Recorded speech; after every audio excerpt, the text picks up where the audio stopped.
My mother-in-law replaced all my photos in their family home with pictures of my husband's ex-girlfriend. She'd introduced the ex as the daughter I should have had at gatherings. When she gave my engagement ring to the ex at Christmas dinner, I congratulated them both graciously. Her next family announcement would be far less celebratory. The sound of my engagement ring hitting the mahogany table was barely audible over the Christmas music playing softly in the background, but to me it rang like a gunshot. My mother-in-law's manicured fingers pushed the diamond solitaire across the polished surface with deliberate precision, sliding it directly into the outstretched palm of my husband's ex-girlfriend like she was passing a communion wafer. "This belongs with someone who truly appreciates family," she announced, her voice carrying that saccharine tone she reserved for moments when she wanted to appear generous while delivering a knife to the heart. "Before we continue with this story of quiet revenge, I want to thank you for being here with me. If you believe that women deserve respect in their families and shouldn't have to endure betrayal in silence, please consider subscribing. It's free and helps us reach more women who need to know they're not alone in these struggles. Now let's see how I turned their cruelty into my greatest strength." The dining room, usually filled with the comfortable chatter of post-Christmas dinner conversation, fell into a silence so complete I could hear the grandfather clock ticking in the hallway. Uncle Robert's fork froze halfway to his mouth, still laden with pumpkin pie. My sister-in-law Jennifer's eyes went wide behind her reading glasses, darting between me and the unfolding scene like she was watching a car accident in slow motion. Even the children, who had been arguing over the last dinner roll moments before, seemed to sense the shift in the atmosphere and fell quiet. But I had been expecting this moment for weeks. The signs had been building all evening like storm clouds gathering on the horizon. During appetizers, my mother-in-law had made a point of seating the ex-girlfriend, Sarah, in what used to be my traditional spot beside the Christmas tree. When we gathered for family photos before dinner, she had somehow maneuvered me to the very edge of the group while positioning Sarah front and center, her arm draped possessively around my husband's waist. Most telling of all was the way she kept glancing at me throughout the meal, waiting for some reaction, some sign that I was finally ready to break. "Congratulations," I said, my voice steady and warm as summer honey. "It's absolutely beautiful on you, Sarah. It looks like it was meant for your hand." The words came out so naturally, so genuinely pleased, that even I was impressed by my own performance. I had practiced this moment in my bathroom mirror for 3 weeks, perfecting the exact tone of gracious defeat that would satisfy my mother-in-law's need to see me crumble while protecting my own dignity. Sarah's face flushed pink as she slipped the ring onto her finger. My ring finger, the same finger that had worn it for 4 years of marriage. She looked genuinely surprised by my reaction, perhaps expecting tears or protests or at least some visible sign of distress. Instead, I smiled and raised my wine glass in a mock toast. "To new beginnings," I said, meeting each pair of eyes around the table. "And to family." Jennifer shot me a look that was equal parts admiration and concern. She knew me well enough to recognize that my calm acceptance was more dangerous than any tantrum could have been. Her husband David cleared his throat uncomfortably and mumbled something about checking on the game in the living room, eager to escape the mounting tension. My husband, my soon-to-be ex-husband, though he didn't know it yet, sat frozen in his chair like a deer caught in headlights. His mother had orchestrated this entire scene without consulting him, and I could see the panic beginning to creep into his features as he realized he was now complicit in something he hadn't explicitly agreed to. His mouth opened and closed soundlessly, searching for words that wouldn't come. The ring had been missing from my jewelry box for 3 months. When I'd asked about it, he'd mumbled something about having it cleaned and resized, a story so obviously fabricated that I hadn't bothered to challenge it. Instead, I'd done what any reasonable person would do in the digital age. I'd tracked down the receipt and called the jeweler myself. The ring hadn't been cleaned or resized. It had been picked up by his mother in September, accompanied by a woman matching Sarah's description. That phone call had been my wake-up moment, the instant I stopped being a victim and started being a strategist. "The ring was getting too loose on my finger anyway," I continued conversationally, taking another sip of wine. "Funny how things change when you lose weight from stress, isn't it? But it fits you perfectly, Sarah. Like it was always meant to be yours." My mother-in-law's smile faltered slightly. She had expected resistance, maybe even a scene that would justify her actions and paint me as the unstable, emotional wife who couldn't handle her son's happiness. Instead, my gracious acceptance was throwing off her entire script. Sarah twisted the ring nervously, the diamonds catching the light from the chandelier above. I didn't know you hadn't. I mean, she said you'd given it back willingly. Oh, but I did, I replied smoothly, meeting my mother-in-law's eyes directly. In a way. Sometimes we give things up without realizing we're doing it. Sometimes we're so focused on keeping peace that we forget to fight for what's ours. The double meaning hung in the air like incense, sweet and suffocating. Around the table, family members began to find excuses to leave. The children drifted toward the living room and their new toys. The men gravitated toward the football game on television. The women started clearing dishes with unusual efficiency, suddenly desperate to have something to do with their hands. But I remained seated, calmly finishing my dessert while my world officially ended. You know what I love most about Christmas? I mused aloud, addressing no one in particular. It's how it brings out people's true nature. All the pretending stops and you finally see who everyone really is beneath the wrapping paper and good intentions. My mother-in-law's jaw tightened. She wasn't stupid, she could hear the steel beneath my silk, the warning wrapped in Christmas sentiment. Family is everything to me, she said, her voice taking on that self-righteous tone she used when she wanted to appear noble. And sometimes family means making difficult decisions for the greater good. Absolutely, I agreed, standing to help clear the table. Family means knowing who truly belongs and who's just visiting. It means understanding the difference between blood loyalty and earned respect. Most importantly, it means remembering that every action has consequences. As I stacked plates and gathered silverware, I could feel the weight of their stares. Sarah kept touching the ring like a talisman, perhaps beginning to understand that she hadn't won a prize so much as inherited a burden. My husband looked increasingly uncomfortable, finally realizing that his mother had just blown up his marriage without consulting him first. But it was my mother-in-law's expression that satisfied me most. For the first time in our relationship, I saw uncertainty flicker across her features. She had expected me to crumble, to storm out, to give her the dramatic exit that would justify her actions to the rest of the family. Instead, I was still here, still smiling, still playing the perfect daughter-in-law even as she handed my marriage to another woman. That uncertainty was the first crack in her armor, and I intended to widen it until the whole structure came tumbling down. Later that night, as I lay in bed beside my silent husband, I stared at the ceiling and felt something cold and calculating settle into place where my heart used to be. Not anger. Anger was hot and unpredictable and ultimately self-destructive. This was something far more dangerous. Absolute clarity about who these people really were and what they were capable of. They had been planning this for months, maybe years. Every family gathering where Sarah was mysteriously invited. Every conversation about what's best for everyone. Every photo quietly removed from the mantle and replaced with memories that didn't include me. They had been erasing me systematically, counting on my politeness and my desire to keep peace to smooth their path. But they had made one crucial miscalculation. They assumed that because I didn't fight back, I was weak. They confused kindness with naivety, grace with surrender. Tomorrow I would begin teaching them the difference.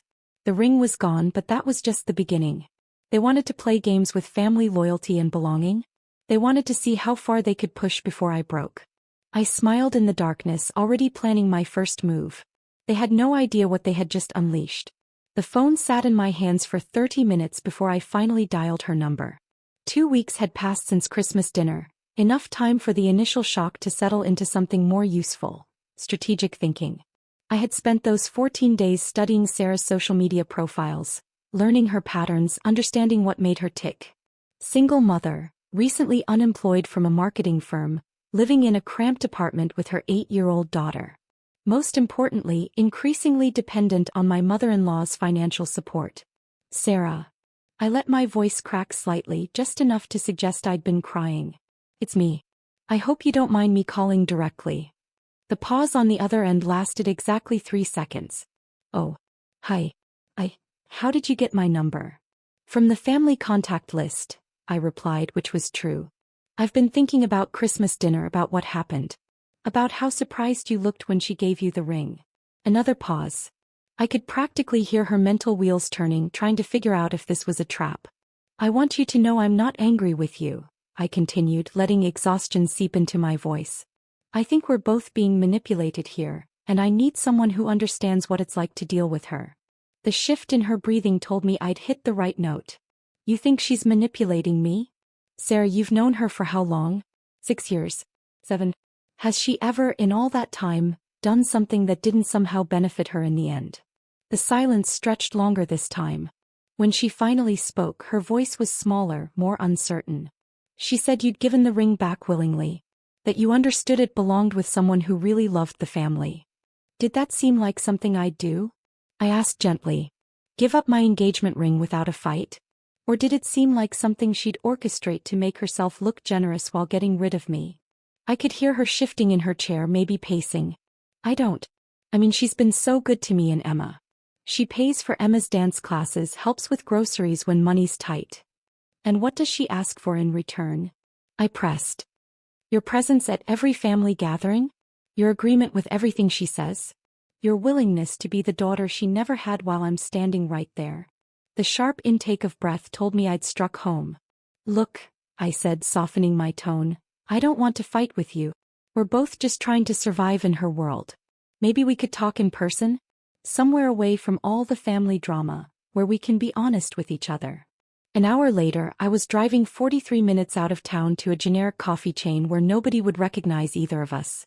I'd chosen the location carefully, far enough from familiar territory that Sarah would feel safe speaking freely, busy enough that our conversation would be lost in the ambient noise, but quiet enough that I could control the mood. She was already there when I arrived, hunched over a large latte with extra foam, picking at a blueberry muffin. Without makeup and designer clothes, she looked younger, more vulnerable. Tired. The kind of tired that comes from constantly worrying about money and trying to be perfect for people who hold your security in their hands. Thank you for coming, I said, sliding into the seat across from her. I know this is weird. It's definitely weird, she agreed, but her smile was genuine. I wasn't sure what to expect. I ordered my own coffee, a simple black coffee, nothing fancy, and let the silence settle between us while I studied her face. Up close, I could see the stress lines around her eyes, the way she kept checking her phone for messages from Emma's school or potential employers. Can I ask you something honestly? I said finally. When she handed you that ring, did you know she hadn't told me it was happening? Sarah's cheeks flushed pink. I suspected. But she made it sound like it was already decided, like you'd agreed to it as part of some kind of divorce settlement. We're not getting divorced, I said carefully. At least there's been no discussion of it. The ring just disappeared from my jewelry box 3 months ago. Her eyes widened. She told me you'd given it back because you realized it should go to someone who understood the family legacy. What family legacy? The money. The investments. She said there were family traditions about who inherits what, and that I needed to understand my place in all of it if I was going to be part of the family. I felt my pulse quicken. This was better than I'd hoped. What kind of investments? Sarah glanced around nervously as if someone might be listening. She mentioned that your father-in-law had set up some kind of trust fund before he died. Overseas accounts, property investments, that sort of thing. She said it was complicated, that there were tax reasons why it had to be kept quiet. I leaned back in my chair, letting surprise cross my features. She told you about the overseas accounts? You know about them? I only found out recently, I whispered, leaning forward conspiratorially. I was going through some of his old papers in the attic, looking for our wedding photos that she claimed were somewhere safe. I found bank statements, account numbers, investment portfolios. Sir, there's so much money. Way more than anyone realizes. Her eyes went sharp with interest. How much money? I pulled out my phone and showed her a carefully doctored screenshot. A bank statement I'd created using my basic design skills and a legitimate bank's formatting. The account balance showed $847,000 in a Cayman Islands account under my late father-in-law's name. This is just one account, I said quietly. There are 4 others that I found. She's been living off the interest for years, telling everyone that his pension and Social Security are barely covering her expenses. Sarah stared at the screen, her mouth slightly open. She's been crying poverty while sitting on almost $1 million? More than that. Much more. I put my phone away, letting the image burn into her memory. And she's been using it to control everyone. Your dance classes for Emma? Your grocery money? She could afford to set you up for life, but instead she gives you just enough to keep you grateful and dependent. That. Sarah's voice trailed off as pieces started falling into place in her mind. That manipulative witch. Now you see why I think we're both being used, I said gently. She pits us against each other, makes us compete for scraps of her attention and approval, while she hoards resources that should benefit the whole family. Sarah's hands were shaking slightly as she reached for her latte. Emma's been asking for a bike for months. A used one from the thrift store cost $60 and I told her we couldn't afford it. Meanwhile, she's been sitting on hundreds of thousands of dollars. The worst part is she's probably planning to cut us both out entirely, I continued. Think about it, she gives you my ring, makes you feel special and chosen, but has she mentioned anything about including you in her will? Has she talked about Emma's college fund, or your future security? The look on Sarah's face told me everything I needed to know. We need to protect ourselves, I said firmly. Both of us. And Emma deserves better than this. 2 weeks later, Sarah called me from her lawyer's office. The legal papers had been filed that morning. A formal demand for her rightful share of the estate, backed by the documents I'd helped her discover, and the testimony of neighbors who'd witnessed years of her being treated like family. My mother-in-law's phone started ringing that afternoon and it didn't stop for days. The phone calls started that afternoon. Hysterical, rambling conversations where my mother-in-law demanded that anyone make sense of what was happening to her. Sarah's lawyer had delivered the inheritance papers personally, showing up at her front door with a briefcase full of legal documents and a smile that promised expensive complications. But I was already 3 steps ahead, having spent the past week researching every gift Sarah had given my mother-in-law over the past year. The Louis Vuitton handbag for Mother's Day. The Mikimoto pearl necklace for her birthday. The Hermes silk scarf she'd worn to church every Sunday since receiving it. Each piece had been carefully chosen, expensive enough to demonstrate devotion, classic enough to appeal to my mother-in-law's traditional tastes. My divorce attorney had mentioned a man named Marcus during our initial consultation, not as someone I'd need, but as a cautionary tale about what happened when custody battles got ugly. He specializes in creating evidence, she'd said with distaste. Fake texts, doctored photos, that sort of thing. I refuse to work with people like that, but he exists. It had taken me 2 days to track down Marcus through a chain of referrals that led from family lawyers to private investigators to the kinds of people who advertised discreet services on websites that looked like they belonged in the early 2000s. His office was in a strip mall between a nail salon and a tax preparation service, the kind of place you'd drive past without noticing. I need exact replicas of these items, I'd told him, spreading photos across his cluttered desk. But with modifications. Marcus was a thin man with nervous energy and ink-stained fingers who asked no questions about why someone would want replica designer goods that had been deliberately damaged. He quoted me a price that would have made me wince 6 months ago, but now felt like a worthwhile investment in psychological warfare. The modifications will take extra time, he'd warned.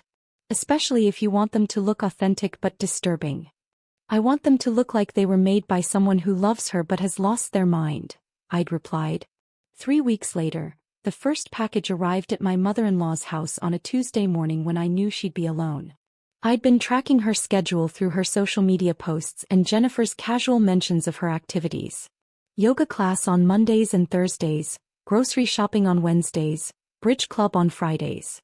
Tuesdays were her hermit days, when she stayed home to clean and organize and generally prepare for the rest of the week. The Chanel bag looked perfect from a distance. Same quilted patterns, same gold chain, same leather texture. But Marcus had worked his magic in the details. The corners showed what appeared to be dried blood, dark brown stains that could have been anything but suggested something terrible. The interior smelled faintly of copper and decay, achieved through a combination of chemicals I didn't want to know about. The accompanying note was written in Sarah's distinctive handwriting, which I'd practiced for hours using samples from her legal documents and old birthday cards I'd found while helping clean out family storage boxes. You wanted me to be family, it read in blue ink that matched Sarah's preferred pen. Now you'll never forget me. I knew she'd received it when her first panicked phone call came that evening. Someone sent me something horrible, she told Jennifer, who immediately called me to relay the conversation. It looks like Sarah's bag, but it's been tampered with. There's something wrong with it. Maybe it's a manufacturing defect? Jennifer had suggested, playing her role perfectly without knowing she was part of my plan. No, this is deliberate. This is someone trying to scare me. The second package arrived the following Tuesday. The pearl necklace, now with several pearls replaced with what looked like human teeth. The dental work was convincing enough to pass casual inspection but disturbing enough to trigger deep unease. The clasp had been altered to leave marks on skin, tiny scratches that would heal but remain memorable. This time my mother-in-law didn't call Jennifer. She called the police. Officer Martinez was patient and professional when he responded to her complaint about threatening packages, but I could see the skepticism in his report when Jennifer showed it to me later. Without evidence of who was sending the packages, and with no explicit threats contained in the notes, there wasn't much the police could do beyond filing a report and suggesting she install security cameras. Has she been having any disputes with family members? Officer Martinez had asked, apparently unaware of the irony. Just the usual family drama, my mother-in-law had replied, probably not mentioning the inheritance lawsuit currently destroying her relationship with her chosen daughter. The third package was my masterpiece. The silk scarf had been rewoven with strands of Sarah's actual hair, collected during my reconnaissance visits to her salon.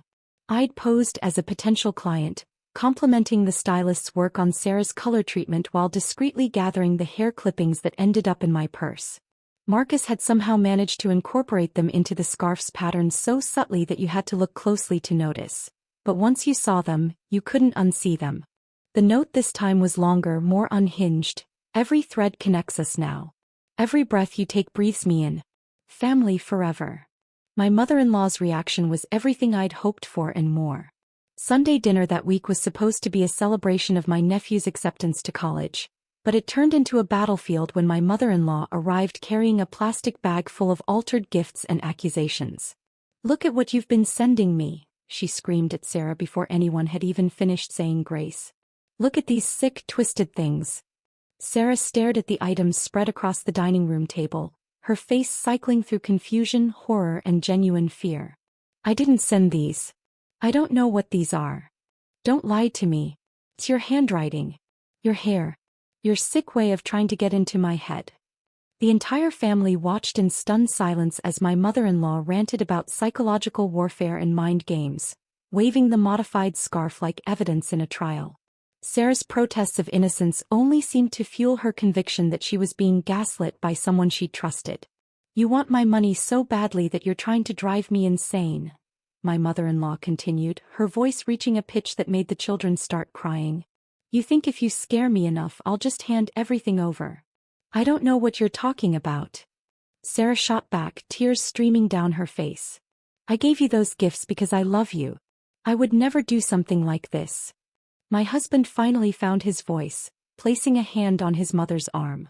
"Mom, maybe you should sit down. Take a breath." She shook him off violently. "Don't you see what she's doing? She's trying to make me look crazy so you'll all side with her." I watched it all unfold from my seat at the far end of the table, occasionally offering concerned looks and gentle murmurs about how stress can make people see things differently. When Jennifer asked if I thought they should call someone, a doctor, a therapist, anyone, I suggested that maybe everyone just needed some space to process what was happening. The dinner ended with Sarah storming out, my mother-in-law barricading herself in the guest bathroom, and the rest of the family standing around looking like survivors of a natural disaster. Later, as we drove home in silence, my husband finally spoke. "Do you think Mom is losing it?" I reached over and squeezed his hand sympathetically. "I think she's under a lot of pressure lately. The lawsuit, the family tensions. Maybe she just needs professional help." He nodded slowly, probably already planning conversations with his siblings about intervention and elder care. I smiled in the darkness, knowing that the foundation of their relationship was cracked beyond repair. The conversations about my mother-in-law's mental health started that Monday morning, whispered phone calls between siblings who were finally admitting what they'd all been thinking. Jennifer called me first, her voice heavy with exhaustion and concern. "David thinks we should look into assisted living facilities," she said without preamble. "Not immediately, but maybe start researching options. Last night it was really bad." I made appropriate sounds of sympathy while mentally calculating my next move. The family was fracturing exactly as I'd planned, but I needed one final push to ensure my mother-in-law's complete isolation. Something decisive that would eliminate any possibility of her recovering her standing in their eyes. What kind of timeline are you thinking? I asked, injecting just the right amount of reluctant practicality into my voice. I don't know. She won't talk to any of us. She's convinced we're all conspiring against her with Sarah, which is insane because Sarah hasn't spoken to any of us since Sunday. Perfect. The paranoia was spreading faster than I'd anticipated. That afternoon, I sat in my car outside Marcus's office for 20 minutes before finally going inside. What I was about to do crossed a line I'd never imagined approaching, but my mother-in-law had forced this escalation when she chose to humiliate me publicly at Christmas dinner. I need something that looks like a debt collection notice, I told him, sliding a manila folder across his desk. Official letterhead, legal language, the works. Marcus examined my rough draft. A document claiming Sarah had loaned my mother-in-law $180,000 over the past 2 years, with interest and penalties bringing the total to nearly $200,000. The language was deliberately vague about the nature of the loans, suggesting everything from gambling debts to secret business investments. This is getting into fraud territory, Marcus warned, his fingers drumming nervously on his desk. Fake debt collection notices can trigger federal investigations. It's not fraud if it never gets filed with any official agency, I replied calmly. It's just a piece of paper designed to scare someone who's already paranoid. He quoted me a price that was triple his usual fee, clearly hoping I'd back down. Instead, I counted out cash from my emergency fund, money I'd been secretly saving for exactly this kind of situation. The document he produced 3 days later was a masterpiece of intimidation. Official-looking letterhead for Midwest Recovery Solutions, complete with case numbers and legal references that would check out if anyone bothered to verify them. The language was threatening without being overtly illegal, demanding immediate payment and threatening further collection actions if the debt wasn't resolved within 10 days. But the document was only half the plan. The other half required a different kind of contact, one that Marcus was reluctant to provide even after I'd paid him. These guys don't work for people like you, he said, scribbling a phone number on the back of a business card. They usually deal with actual debt collection, repo work, that kind of thing. They're not actors. I just need them to knock on a door and hand over some paperwork, I said. Nothing violent, nothing illegal. Just intimidation. The man who answered when I called had a voice like gravel in a cement mixer. He listened to my request without interruption, quoted me a price that made Marcus's fees look reasonable, and agreed to visit my mother-in-law's house the following Tuesday. We knock, we deliver the papers, we leave, he said. If she doesn't answer, we tape it to the door and go. That's it. That's all I need, I assured him, though some part of me wondered if I was making a terrible mistake. Tuesday afternoon found me parked 3 houses down from my mother-in-law's, ostensibly reading a book while actually watching for the arrival of my hired intimidators. I'd planned to simply drive by afterward and observe her reaction to finding the notice, but curiosity got the better of me. The 2 men who showed up looked exactly like what central casting would order for threatening debt collectors. One tall and thin, one broad and stocky, both wearing dark suits that had seen better days. They walked up to her front door with the confident stride of people accustomed to delivering bad news. I watched them knock. Wait. Knock again, louder this time. My mother-in-law's car was in the driveway, so I knew she was home. But after the past few weeks of mysterious packages and family drama, she'd apparently decided that answering the door was no longer safe. The men waited for exactly 3 minutes, I timed it, before the shorter one produced what looked like a lock-pick set from his jacket pocket. That wasn't part of the plan. I watched in growing horror as they actually opened her front door and disappeared inside the house. This was supposed to be simple intimidation, not breaking and entering. My hands shook as I pulled out my phone, unsure whether to call the police or my own attorney. The sounds reached me even through my closed car windows. Crashes, shouting, the unmistakable noise of furniture being overturned. Whatever they were doing in there had escalated far beyond delivering paperwork. When my mother-in-law's front door burst open 15 minutes later, she stumbled out wearing only her nightgown, her hair wild and her voice raised in a scream that carried across the entire neighborhood. Help me. Someone help me. They're destroying everything. The 2 men emerged calmly behind her, walking to their car as if nothing unusual had happened.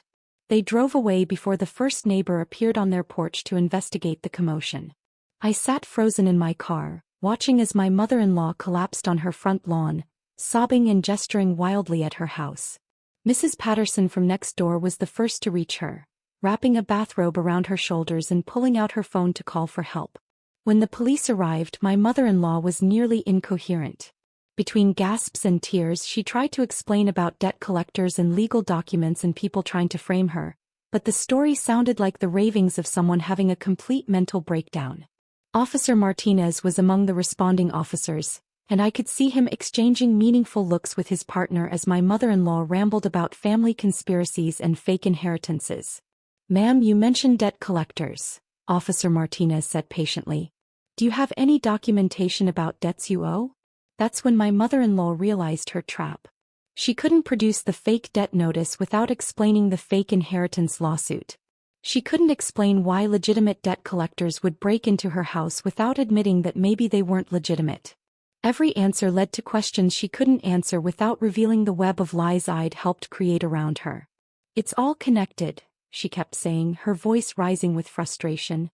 "The packages, the lawsuit, the money.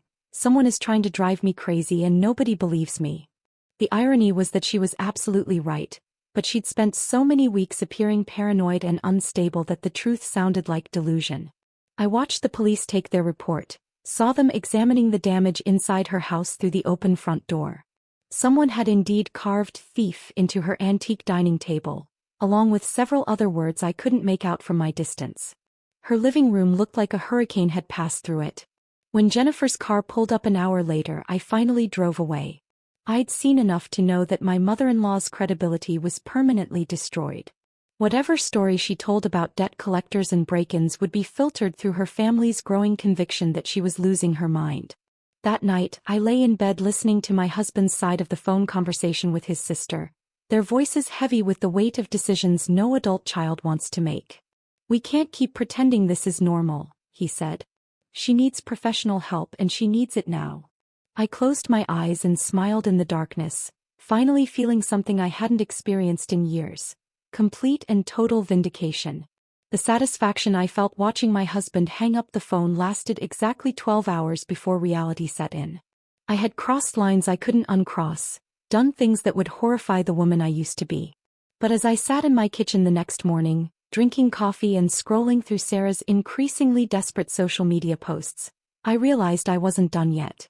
Her Instagram story from Tuesday night showed a hastily packed suitcase and a caption that read, "Sometimes you have to know when to cut your losses. New city, new life, new beginning. Hashtag fresh start, hashtag toxic free, hashtag movingin." Within an hour, I'd called the airline's customer service line, pretending to be her concerned friend who needed to know her flight details to pick her up at her destination. The script I'd prepared was convincing: worried friend, family emergency, urgent contact needed. The customer service representative was sympathetic enough to confirm that Sarah Chin had a reservation on Flight 447 to Phoenix, departing Thursday at 2:15 p.m.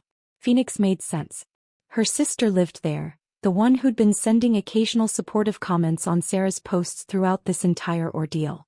Sarah was running home to regroup, probably planning to reinvent herself somewhere nobody knew about the inheritance lawsuit or the debt collection drama. But I couldn't let her leave with a clean slate, not after everything she'd put me through. The ring on her finger, my ring, was just the beginning of what she'd taken from me. She'd stolen my place in the family, my husband's attention, my mother-in-law's affection. She deserved to understand what public humiliation felt like, what it was like to have strangers stare and whisper and judge. That evening, I drove to Marcus's office one final time.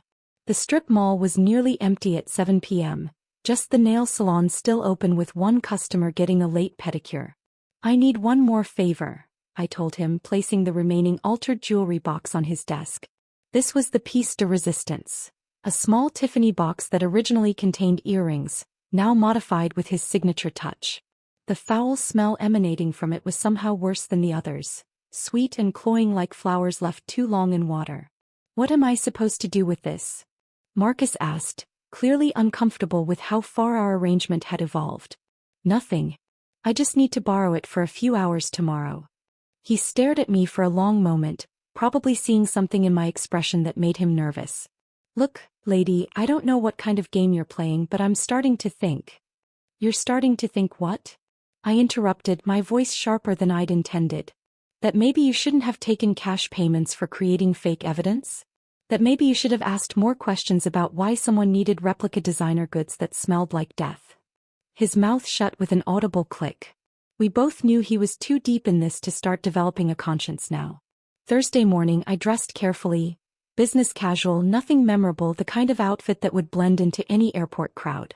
I arrived at the departure terminal 2 hours before Sarah's flight, giving myself plenty of time to observe her check-in routine and identify the perfect moment for my final act.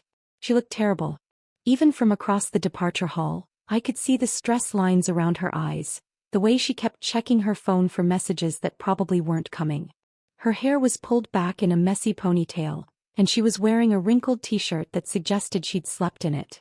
Emma wasn't with her, which meant she'd either left her daughter with relatives or, more likely, couldn't afford to bring her along on this escape attempt. That detail bothered me more than it should have. Whatever else Sarah had done, Emma was innocent in all this.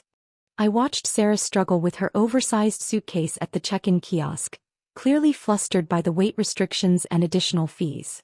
When she stepped away to reorganize her belongings, I made my move.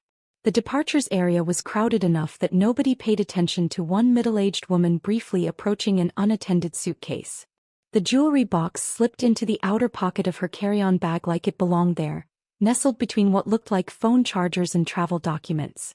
Then I found a seat in the departure lounge cafe, ordered a latte I didn't want, and opened a magazine I couldn't focus on. The wait was excruciating. Sarah made it through the initial security checkpoint without incident, and for a moment I wondered if my plan had failed. Maybe they wouldn't search her bag. Maybe the smell wasn't strong enough to trigger suspicion.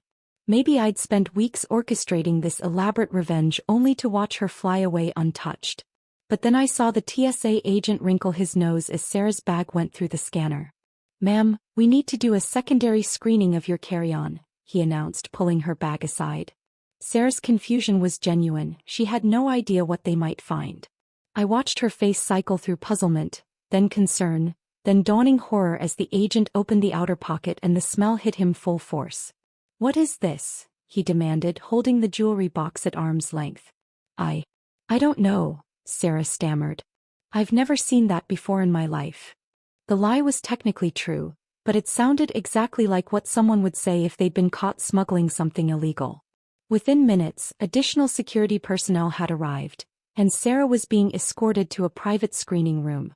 I couldn't hear the conversation from my position in the cafe, but I could see Sarah's increasingly frantic gestures through the glass partition.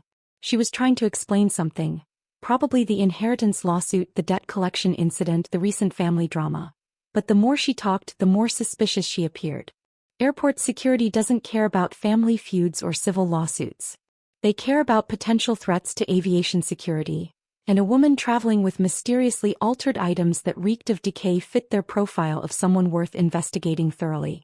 When they missed her boarding call by 40 minutes, I knew my plan had succeeded. The questioning lasted for hours. I ordered another coffee, bought a newspaper, and settled in to watch the aftermath unfold. Sarah's social media updates began around hour 3. Increasingly desperate posts about being detained for no reason, and framed by people who want to destroy my life. Her friends' responses were initially supportive, but as the details of her situation became clearer, the tone shifted. Questions about why someone would be carrying suspicious items at an airport. Speculation about what kind of family drama could escalate to this level. Gradual distancing from someone whose problems were clearly more complicated than a simple custody dispute or inheritance disagreement. By the time security finally released her 12 hours later, Sarah's reputation was as damaged as my mother-in-law's. Her missed flight had cost her money she couldn't afford to lose. Her social media presence was flooded with questions she couldn't answer without sounding paranoid or delusional. Most importantly, she now understood exactly what I'd felt sitting at that Christmas dinner table. The humiliation of being powerless while people around you made decisions about your life. The frustration of knowing the truth but being unable to make anyone believe it.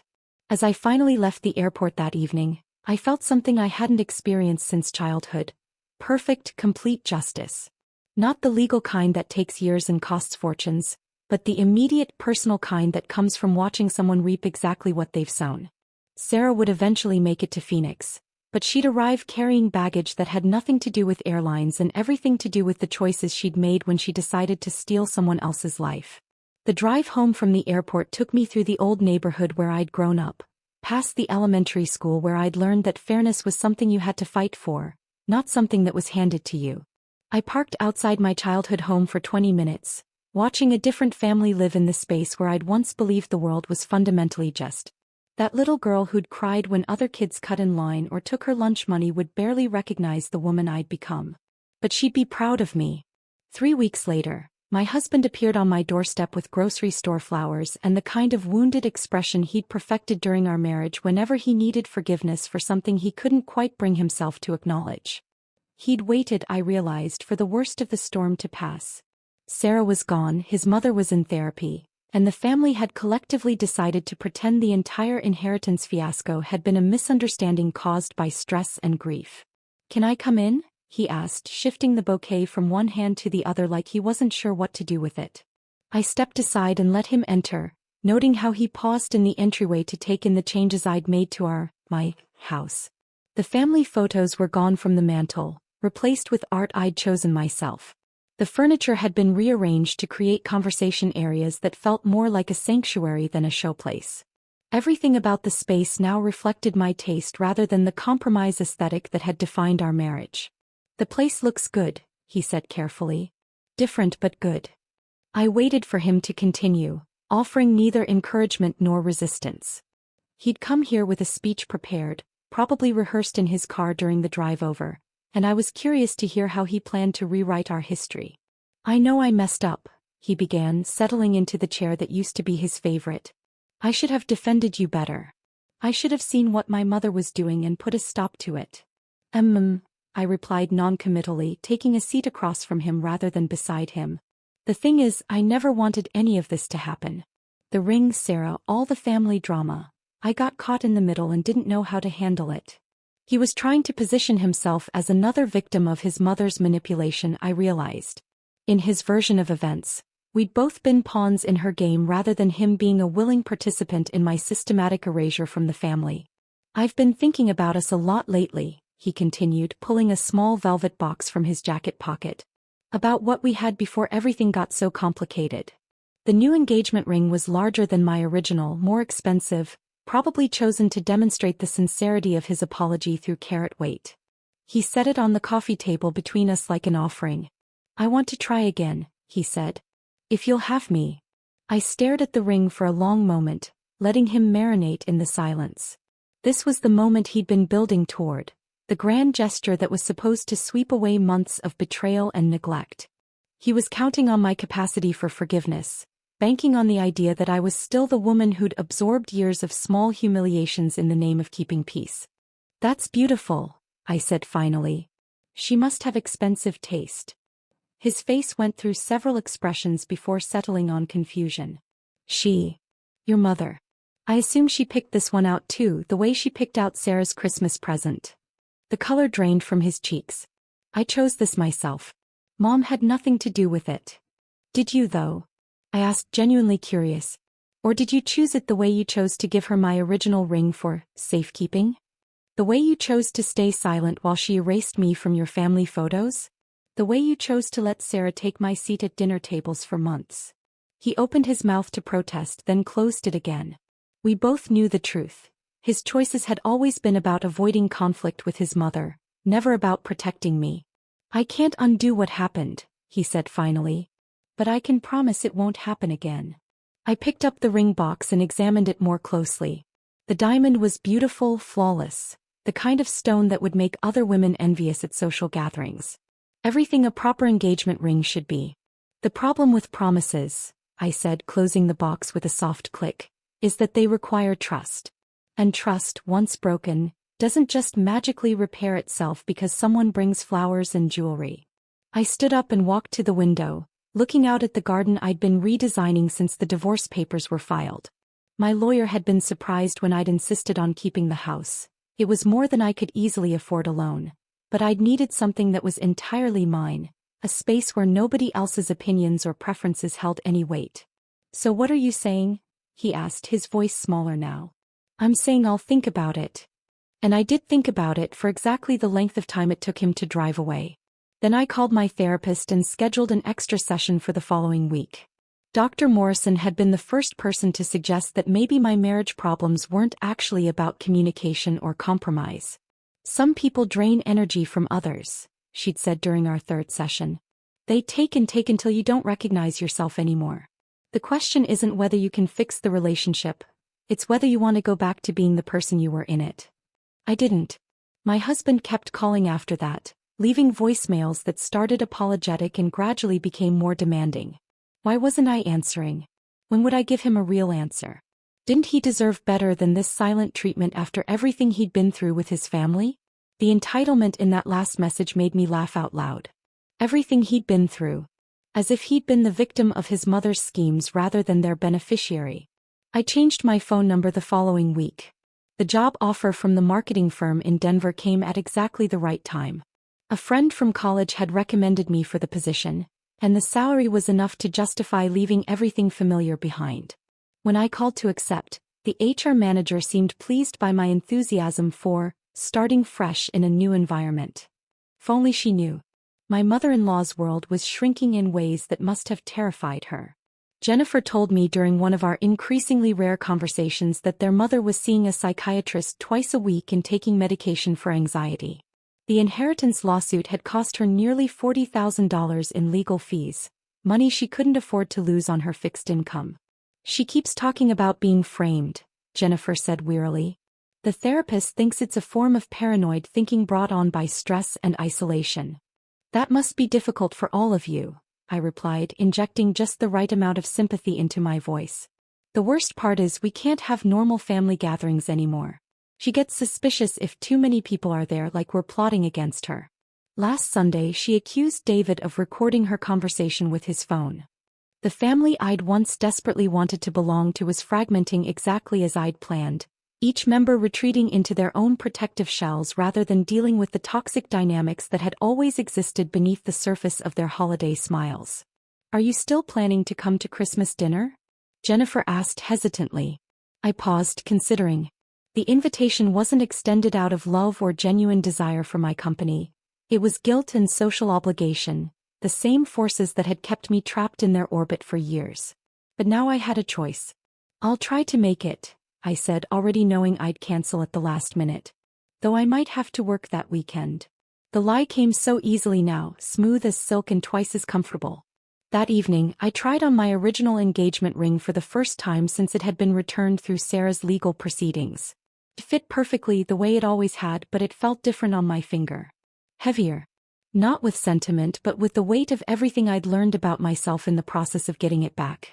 I wasn't the same woman who'd worn it innocently for 4 years, believing that love and goodness would eventually triumph over selfishness and manipulation.